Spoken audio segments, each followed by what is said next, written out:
மணிரத்னம் அவர்களின் தளபதி படத்தில் மம்பூட்டி அவர்களின் உதவியாளரில் ஒருவராக நாகேஷ் அவர்கள் வருவார்.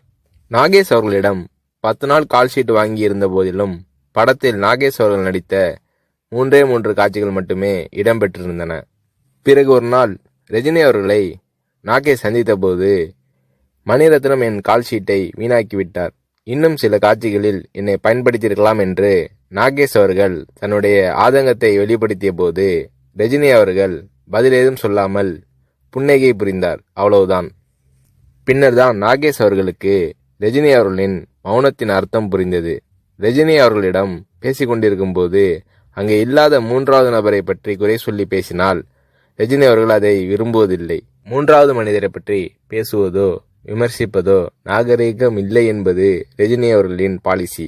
இது நாகேஷ் அவர்களுக்கு தெரிய வந்தபோது ரஜினி அவர்கள் மீதான மதிப்பு நாகேஷ் அவர்களின் உள்ளத்தில் பல மடங்கானது.